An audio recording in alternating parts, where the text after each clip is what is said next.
vàរបៀបបង្កើតកម្មវិធីសាំចំសាំដើម្បី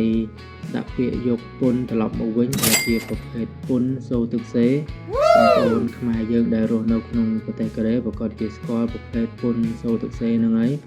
ជាធម្មតាមិនថាយើងធ្វើការនៅក្នុងក្រុមហ៊ុនណាទេ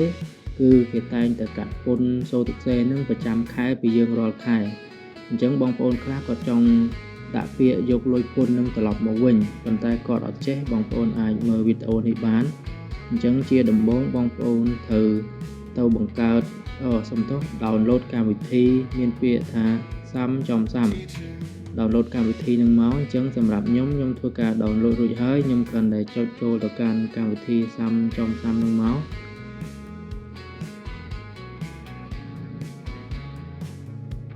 បាទចូលមកដល់ចំណុចនេះបងប្អូនត្រូវដឹងថាមុននឹងបង្កើតកម្មវិធី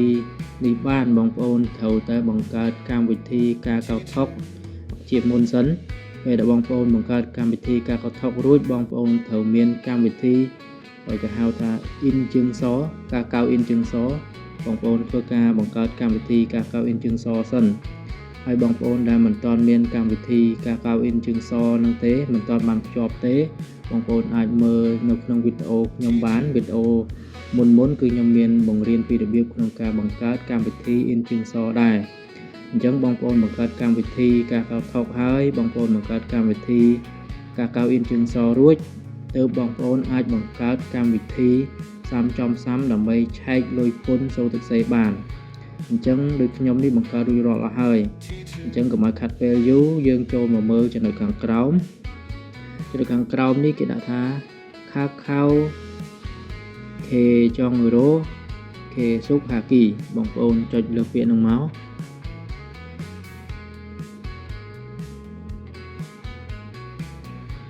បាទអញ្ចឹងជាធម្មតាពេលដែលបងប្អូននៅបានជាប់ in ជើងសរួចរាល់បងប្អូននៅគ្រាន់តែចុចអញ្ចឹងមកគឺវានឹងចូលមកអូតូឲ្យយើងតែម្ដងអត់ពិបាកទេហើយចូលមកដល់ចំណុចនេះបងប្អូនគ្រាន់តែ ne alyo chuseo ចុចពាក្យនឹងមកហើយបងប្អូនចុចពាក្យកន្លែងនេះគេដាក់ថា allo ចុច allo ហ្នឹងមកកន្លែងចំណុចនេះបងប្អូនមិនបាច់គិតច្រើនទេបងប្អូនចុចពាក្យថា tat key បន្ទាប់មកបងប្អូនមើលមកកាន់កន្លែងដែលខាងស្ដាំដៃគេដាក់ថា chon che បន្ទាប់មកបងប្អូន scroll អូសមកក្រោមមកបាទអូសមកក្រោមទៀតបងប្អូននឹងឃើញពាក្យមួយគេដាក់ថា soទឹក report ចុចលើពាក្យហ្នឹងមក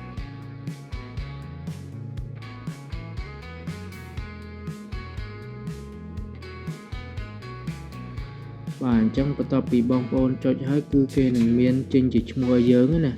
ព្រោះអីឈ្មោះហ្នឹងគឺត្រូវតែដូចជាមួយនឹង ID card របស់យើងនិងលេខទូរស័ព្ទរបស់យើងគឺយើងទាញមើលទៅឃើញដូចអត់គេលោតអូតូឲ្យបើសិនបើឃើញដូចហើយយើងមើលមកក្រោមគេដាក់ថា ne matchayo អញ្ចឹងយើងចុចពាក្យ ne matchayo ហ្នឹងមកបន្ទាប់មកចំណុចកន្លែងនេះគេឲ្យបំពេញគេហៅថា Senyon Voril យើងមើលទៅដូចនឹង ID card របស់យើងអត់បើសិនជាដូចហើយបងប្អូនមើលកន្លែងចំណុចនេះគឺចំណុចពេលដែលយើងធម្មតាយើងបំពេញ ID card 6ខ្ទង់រួចរាល់មានលេខមួយខ្ទង់ទៀតដែលបន្ទាប់6ខ្ទង់ហ្នឹងអញ្ចឹងបងប្អូនធ្វើការបំពេញលេខនឹងមក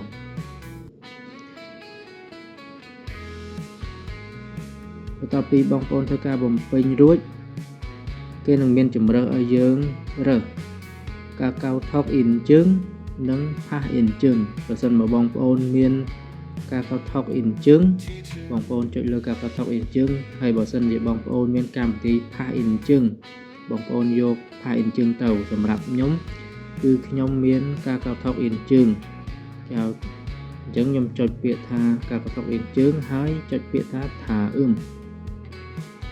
តមកចូលមកដល់ចំណុចកន្លែងនេះបងប្អូនធ្វើការចុចគ្រីសទាំងអស់មកចុចប៊ូតុងខាងលើមកវានឹងធ្វើការគ្រីសឲ្យយើងហើយបន្ទាប់មកបងប្អូនមើលមកក្រោមគេដាក់ថាធុង e hako khan pyon in ជើង haki ចុចលើពាក្យនឹងមក và cho một đo cho nói ní cứ cái năng load ô tô dưỡng hay load ở tàu can ca cao thọc vào dưỡng cái lấy ní cứ dương mưa một rau máu cái gì ọt máu cái gì ọt hết cái đã thao vơ rì phải chạy lơ vơ rì phải máu và cho một đôi trường hợpนี้จะธรรมดาពេលដែលបងប្អូនបង្កើតកម្មវិធីការកៅថុកអ៊ីនជឹងសឬក៏ផាសអ៊ីនជឹងសបងប្អូនតែងតែមានដាក់លេខសម្ងាត់6ខ្ទង់ឲ្យដើម្បីការពារកម្មវិធីបងប្អូនអញ្ចឹងកន្លែងចំណុចនេះបងប្អូនត្រូវតែយកលេខសម្ងាត់6ខ្ទង់ដែលបងប្អូនធ្លាប់ដាក់កម្មវិធីពីមុនមកហ្នឹងយកមកបំពេញវាហើយកន្លែងនេះខ្ញុំអាចបង្ហាញជូនបងប្អូនបានទេវាជាលេខសម្ងាត់តខ្លួនរបស់ខ្ញុំដូច្នេះបងប្អូនត្រូវដឹងចំណុចនេះផងដែរបាទបន្ទាប់ពីខ្ញុំបំពេញលេខសម្ងាត់6ខ្ទង់ខ្ញុំហើយគឺបានជោគជ័យហើយ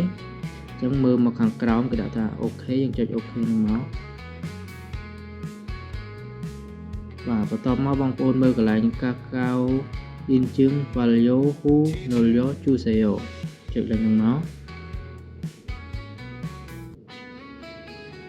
បាទពេលដែលយើងចុចកន្លែងហ្នឹងហើយបងប្អូនមានន័យថាបងប្អូនបានបង្កើតរួចរាល់ហើយអញ្ចឹងបន្ទាប់ពីបងប្អូនធ្វើការភ្ជាប់កាកៅអ៊ីនជឹងសជាមួយនឹងកម្មវិធីសាំចំសាំរួចរាល់អស់បងប្អូនចូលមកកាន់កម្មវិធីសាំចំសាំម្ដងទៀតមក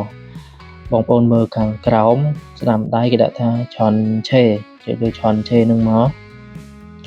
បាទបន្ទាប់ពីនឹងទៀតបងប្អូនស្គ្រូលមកក្រោមមកក្រោមបងប្អូនឃើញពាក្យថាសូទឹក report ចុចលើពាក្យហ្នឹងមក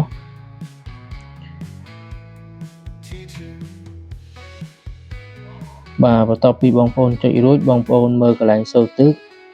កនេះគឺចំនួនឆ្នាំ2025 e-chon e10 onyon សាំចំសាំសូទឹក in ជើងសចំណុចកន្លែងនេះគឺឈ្មោះរបស់ខ្ញុំគឺក្នុងឆ្នាំ2025លុយសរុបរបស់ខ្ញុំមានចំនួន32លានជាងនឹងសម្រាប់លុយក្នុងឆ្នាំ2025ណាហើយមកដល់2026នេះគឺគេអត់តន់ធ្វើការបូកឲ្យយើងទេតលតែផុតឆ្នាំ2026ចូលឆ្នាំថ្មីយ៉ាងនោះបានគេបូកក្នុងឆ្នាំចាស់ឲ្យយើងដឹងថាយើងប្រាក់សរុបរបស់យើងមានចំនួនប្រមាណអញ្ចឹងណាអញ្ចឹងបន្ទាប់មកកុំឲ្យខាត់ពេលយើងមើលមកកាន់សេគឹមនេះគឺជាលុយដែលគេបានកាត់ពីយើងណាកាត់លុយប្រភេទលុយសូទឹកសេក្នុងឆ្នាំ2025គឺគេបានកាត់ពន្ធសូទឹកសេពីខ្ញុំនឹងអស់800000បងប្អូនមើលកន្លែងបកគោលមកបកគោលនេះគឺគេដាក់ថា80 manon ហើយខាងក្រោមគេដាក់ថា e-chon e10 onyon nampu អាហ្នឹងជាបកគោលដែលគេកាត់លុយខ្ញុំណាកាត់ប្រចាំខែរាល់ខែរហូតដល់មួយឆ្នាំហ្នឹងគឺក្នុងឆ្នាំ2025គឺគេកាត់អស់800000ជាងអញ្ចឹងដើម្បីធ្វើការដកលុយពន្ធសូទឹកសេនឹងបានគឺបងប្អូនត្រូវធ្វើការចុះឈ្មោះមួយតង់ទៀតទើបយើងអាចទទួលបានលុយពន្ធហ្នឹងហើយលុយពន្ធនេះមិនមែនយើងទទួលបានភ្លាមទេយើងត្រូវដាក់ពាក្យរយៈពេល3ថ្ងៃទៅ3សប្តាហ៍ទើបយើងអាចទទួលលុយពន្ធនឹងបានហើយលុយពន្ធនេះគឺគេនឹងធ្វើការកាត់ថ្លៃសេវាខ្លះទើបយើងអាចទទួលបានលុយពេលដែលគេកាត់ថ្លៃសេវាកម្រៃគេរួចរាល់អស់គឺយើងនឹងទទួលបានលុយរបស់យើងដែលយើងត្រឡប់ទៅវិញប្រមាណតាមនឹងអញ្ចឹងណាបងប្អូនអញ្ចឹងយើងជួបគ្នានៅក្នុងវីដេអូក្រោយទៀតពីរបៀបក្នុងការដកលុយពន្ធសូទឹកសេអញ្ចឹងវីដេអូនេះសង្ឃឹមថាបងប្អូននឹងចេះបង្កើតទាំងអស់គ្នាហើយបើសិនបងប្អូនបង្កើតអត់បានបងប្អូនអាចតាក់ទងមកខ្ញុំបានតាមរយៈ description ខ្ញុំនឹងមានដាក់កម្មវិធីដែលអាចតាក់ទងមកខ្ញុំបានហើយបើសិនបងប្អូនមានសំណួរអីតាក់ទងនឹងកម្មវិធីទាំងអស់នេះបងប្អូនអាច comment នៅក្នុងវីដេអូនេះបានរាល់ comment របស់បងប្អូនខ្ញុំនឹងធ្វើការបញ្យល់បន្ថែមទៀតអរគុណជួបគ្នាក្នុងវីដេអូថ្មីបន្តទៀតពីរបៀបក្នុងការបង្កើតពីរបៀបក្នុងការដកលុយពន្ធសូទឹកសេ